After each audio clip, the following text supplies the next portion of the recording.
Bible വായനാ ഭാഗം സങ്കീർത്തനങ്ങൾ 131:1. യഹോവേ, എൻ്റെ ഹൃദയം ഗർവിച്ചിരിക്കുന്നില്ല, ഞാൻ നിഗളിച്ചു നടക്കുന്നില്ല.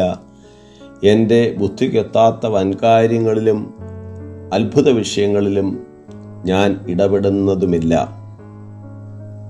ദൈവതിരുനാമം മഹത്വപ്പെടുമാറാകട്ടെ. ദാവീദിൻ്റെ ആരോഹണഗീതമായി സങ്കീർത്തനം തൻ്റെ ദൈവത്തിലുള്ള ശിശുസഹജമായ ആശ്രയത്തെ കാണിക്കുന്നു. ശൗൽ ദാവീദിനോട് ശത്രുതാ മനോഭാവത്തിൽ ഇടപെട്ടപ്പോൾ തൻ്റെ സ്വയത്തിലാശ്രയിച്ചുകൊണ്ട് എതിരായി പ്രവർത്തിക്കുവാൻ തുനിയാതെ കർത്താവിൽ വിശ്വസിക്കുന്നു. തൻ്റെ ഹൃദയത്തിൻ്റെ അവസ്ഥ വിശദീകരിച്ചുകൊണ്ട് ദാവീദ് ഈ സങ്കീർത്തനം രചിച്ചു. തൻ്റെ വിനയഭാവത്തെയും ദൈവത്തിലുള്ള തൻ്റെ സംതൃപ്തിയെയും ഇവിടെ വെളിപ്പെടുത്തിയിരിക്കുന്നു. തൻ്റെ ഹൃദയം ഗർവിച്ചിരിക്കുന്നില്ല, താൻ നിഗളിച്ചു നടക്കുന്നതുമില്ല. യാക്കോബിൻ്റെ ലേഖനം 4:10 കർത്താവിൻ്റെ സന്നിധിയിൽ താഴുവൻ, എന്നാൽ അവൻ നിങ്ങളെ ഉയർത്തും എന്നെഴുതിയിരിക്കുന്നു. മനുഷ്യൻ്റെ വീഴ്ചയ്ക്ക് മുമ്പേ നിഗളഭാവം ഉണ്ടാകുന്നു.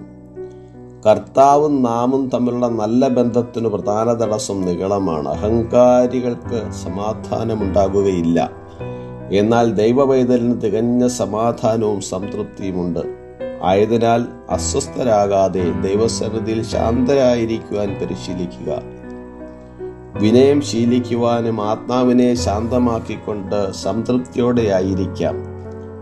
ദൈവത്തിൽ പ്രത്യാശ വെച്ചുകൊണ്ട് അവൻ്റെ അചഞ്ചലമായ സ്നേഹത്തിൽ ആശ്രയിച്ചുകൊണ്ടും വീണ്ടെടുപ്പുകാരനായ കർത്താവിൽ പ്രത്യാശ വെച്ചുകൊണ്ടും നമുക്ക് മുന്നേറാം. ഈ വചനങ്ങളാൽ ദൈവം നമ്മേവരെയും അനുഗ്രഹിക്കുമാറാകട്ടെ. God bless us all.